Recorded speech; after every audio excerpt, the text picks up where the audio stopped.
All right, guys, welcome back. Welcome back to an LGS World Tour video. I haven't done one of these for a while. We're with Devin. How's it going, man? What's up, man? My name's Devin Zhang. He's the manager here, right? Yes, I am. All right, so we're gonna do something really special. We're gonna do a tour of this awesome video game, Magic, Pokemon, everything facility. But also, we're gonna go over, lift that up real quick. These are artist proofs, guys. Signed on the back. Just show me one of them. 6 out of 50. Holy mother. All set. We're gonna go over that. On video, kind of the story on this collection, and have some fun, right? Yeah. Thanks, Devin. Thanks for inviting me over. It's a pleasure. Thanks for coming, man. Enjoy the video. Vintage Magic. Game, collect, invest. For more information about our consulting and professional services, visit vintagemagic.com.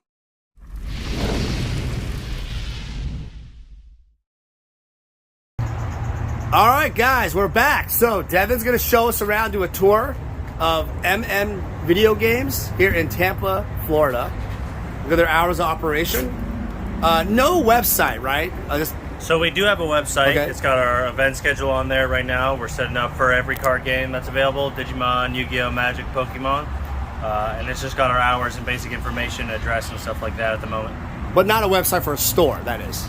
No, so we do sell through GCG Player, but it's hidden at the moment. We're getting everything kind of situated here. We've been open for about a month, and we have another store we're currently working on at the moment. So a lot of our guys, including myself, are got our hands tied with that a little bit, and then we're going to be opening it back up again and putting a lot of stuff on there. Awesome. Let's go inside. Show us. So it's really nice, guys. I took a little walk here a minute ago.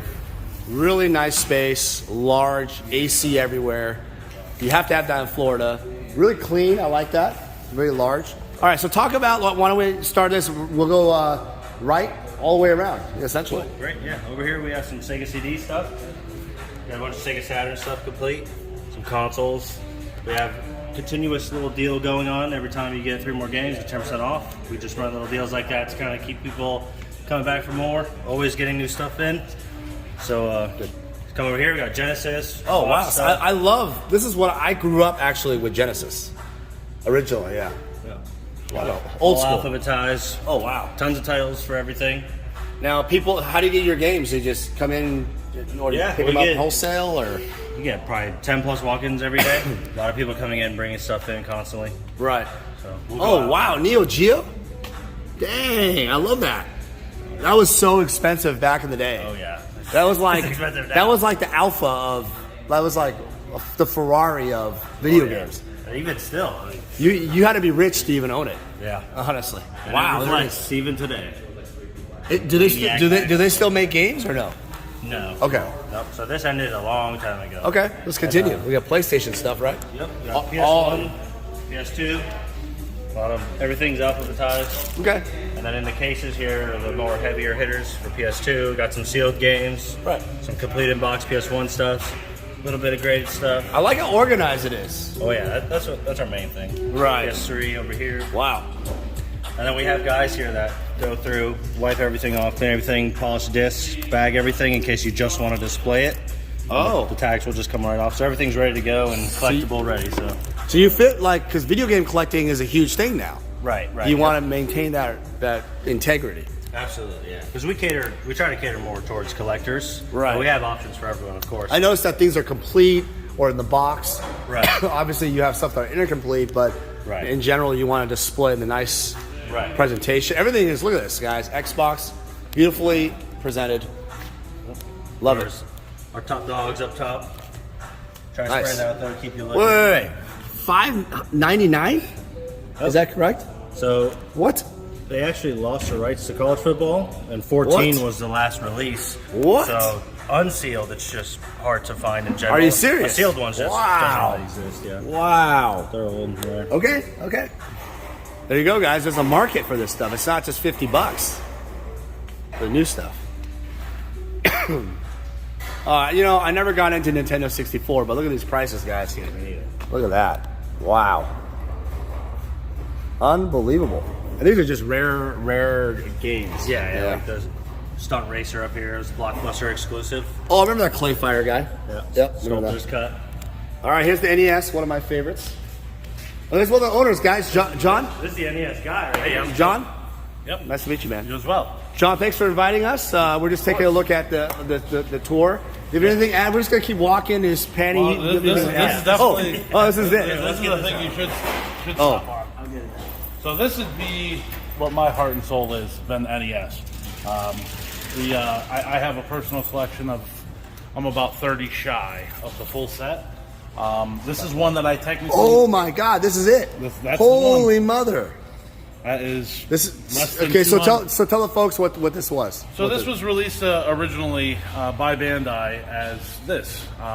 Nintendo saw it, was like, that's a great idea. They had the power pad with it, the thing that you'd run on. Yes, And, none of that. Yep. Nintendo scooped it up. They had to recall all of these from the stores, and they destroyed them.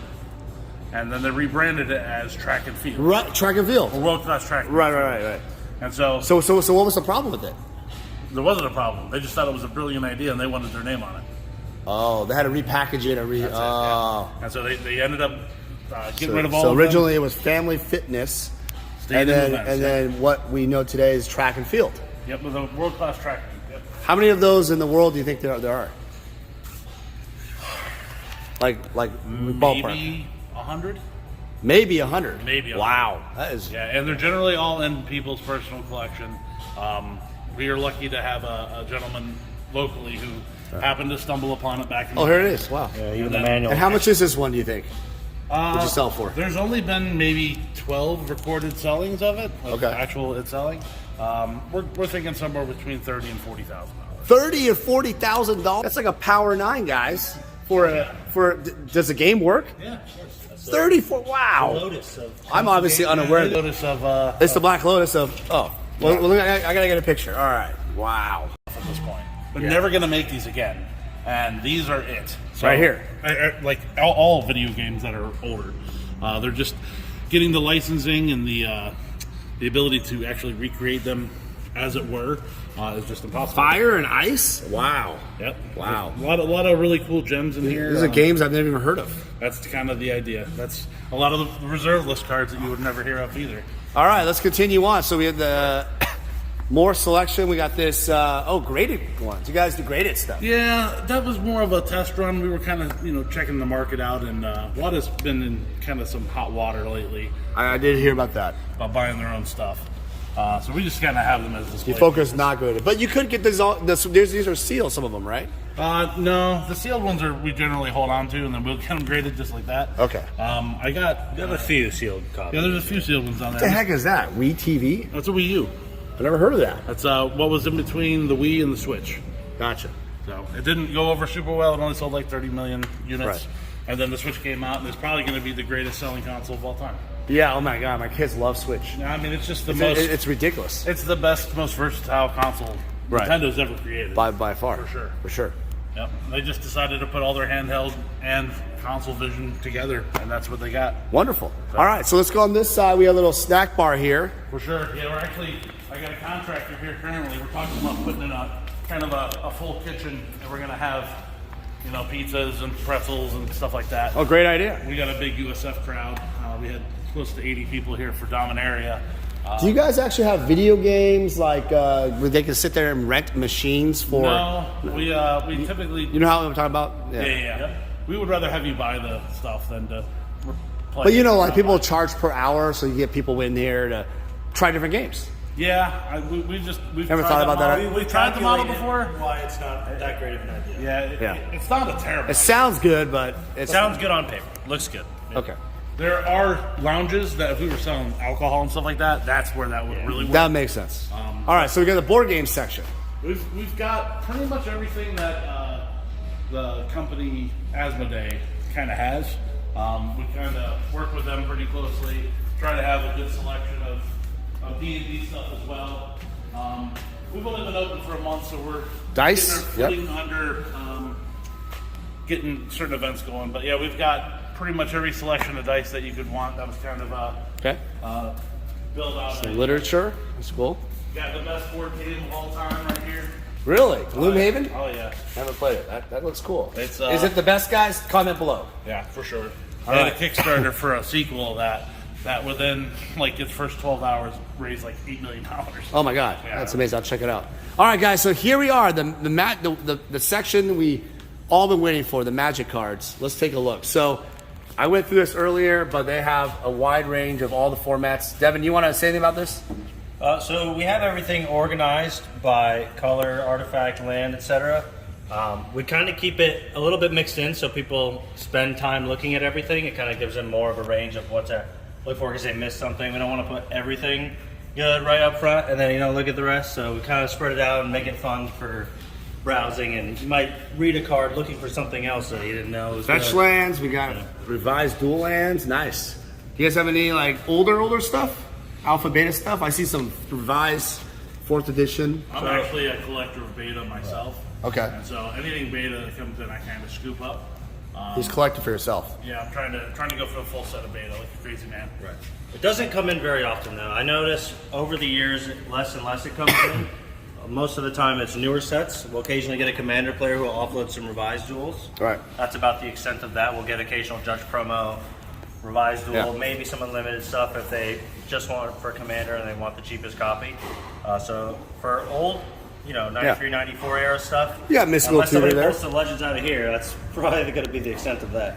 All right. Well, how about tournaments? Talk about, so the schedule's on your website.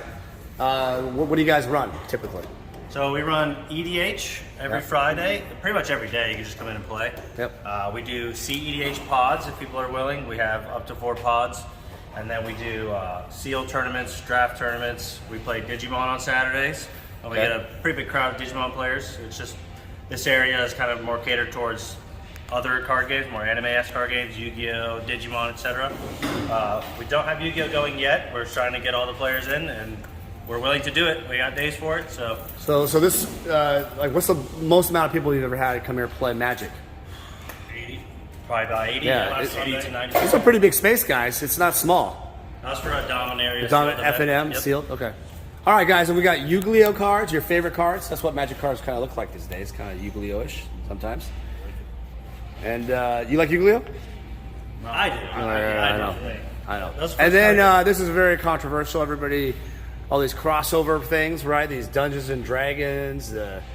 Some people like it. Some people don't like it at all, right? I think it's good for the game. It's good for the company, Yeah. yep. It's good for the company overall. And new players love it. And you got Lord of the Rings fan. you got Pokemon cards. Pokemon. Look at this, Charizards. Wonderful. So we were talking about this earlier. What's bigger for you guys, Pokemon or Magic? Pokemon. Playability wise, What? Magic. Because Magic's still king. But Okay. Pokemon is number 1. No, so no one's playing Pokemon. Okay, I'm sure the answer is yes. but it's mostly no. collecting. Yeah. It's just collecting. But for Magic, it's the collecting. So I feel like Or Magic playing, is sorry. playing and collecting cards at. There's collecting in Magic as well. It's just a different caliber of collecting. I feel like for Magic, Pokemon is a lot of FOMO, a lot of what's popular, hype, favorite Pokemon. It's all nostalgia, fake nostalgia, real nostalgia, etc., etc. Right. And kids. I mean, there's Right. tons of kids, and then all of those other categories. It just makes it number 1. Right. Biggest IP in the world right now. So Yeah. and it's not gonna die. The biggest anytime soon. sales, yeah. Yep. All right, so let's take a look at the island here. We didn't do that part. Yeah, a ton of selection, guys. Well organized. Probably the cleanest shop I've ever seen. That's what we focus By a on. mile, by a mile. Seriously. All right, well we got. This is pretty cool, guys. These old Game Boys, Advance. Got some SP, some box games. Oh, this caught my eye. I love this. I don't know if you guys remember. That's what it looked like. Yeah, this here is crazy too. Was that what? A complete Pokemon Game Boy. That's probably the coolest thing there, in my opinion. I love that thing. So awesome. Oh, Tetris. I spent hours and hours playing that game. Love it. It like brings back all these memories as a child. Oh yeah. Like, I don't know if you guys played, guys, There's also just a thing now where the old school ones. like a lot of retro aesthetics. It's like an aesthetic now. So a lot of newer generation of people are getting into it, and then they're just hooked on it. And then so now you have all these people who are nostalgic to it, and then a whole new group of people who aren't, but are just so into it because they just like it better than old stuff because it's just popular on TikTok or whatever it is. So right. we get tons of new people. In What here, too. caused that wave? What caused the wave of Stranger Things.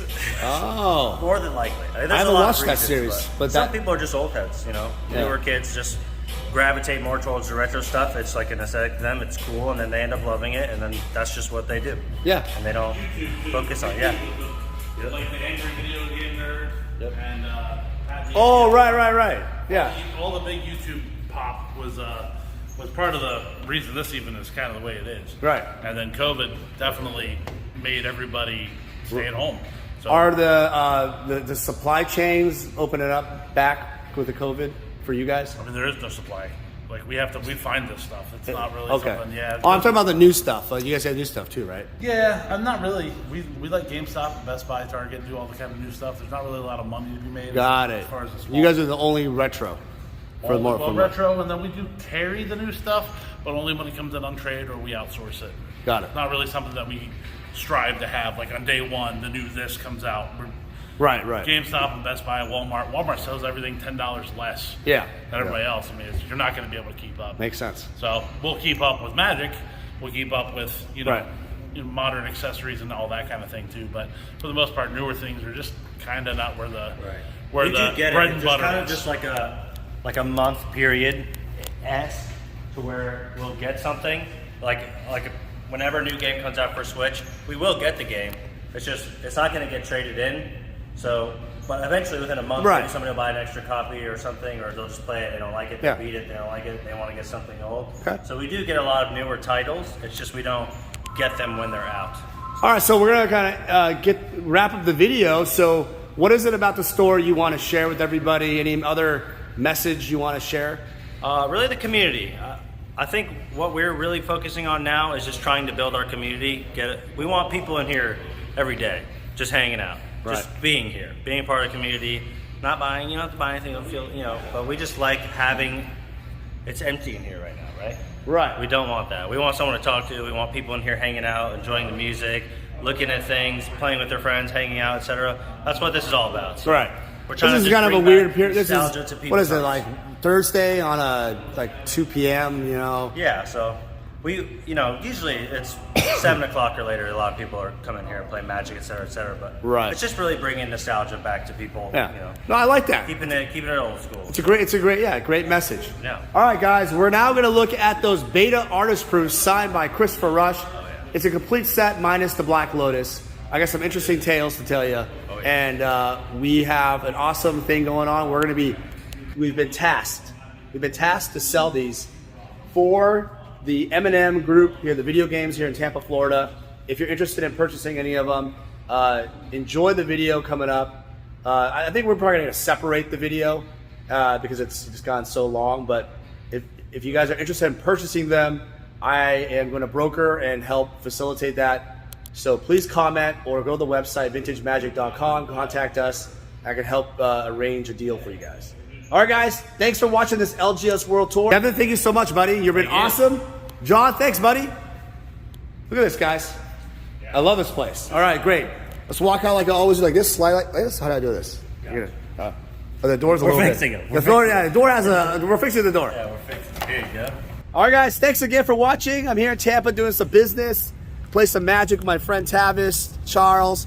Gonna watch the Tampa Bay Bucks beat up the Green Bay Packers a little bit. And I really appreciate you guys. If you guys like these kind of videos, you know what to do. Thanks for likes. We'll take care. Hey guys, it's me, Daniel, with VintageMagic.com. I'm here to share with you more about our deck and set collector fulfillment service. The deck fulfillment service caters to the player. And what that basically means is if you are a player looking to fulfill your old school Magic deck, certain Power 9 or key pieces in your vintage deck, or dual lands in your legacy deck, we have the inventory and the resources to help you fulfill your needs. Next, we have the set collector fulfillment service. This really caters more towards the collector. Oftentimes I've been asked, hey Dan, can you help me find this specific graded card for this set? Or Dan, can you find me these 20 cards left in my beta set? It doesn't matter what you're looking for, even if it's like every single Sarah Angel possible out there, I can help you out. My resources and extensive network in Magic the Gathering, I was able to help thousands of clients all over the world fulfill their needs. I've made it my mission at vintagemagic.com to be your one-stop shop for all your collector needs. For any significant item or collection, we're able to travel anywhere in the world to meet you. The reason why my clients love this service because it saves you time. What happens is collectors and players often search all over online or at vendors and they never find exactly what they're looking for. By going to us, we are the only one-stop shop who can help you with your needs. Using our service gets you exactly what you want and saves you time and money. Vintage Magic. Game, collect, invest. For more information about our consulting and professional services, visit vintagemagic.com.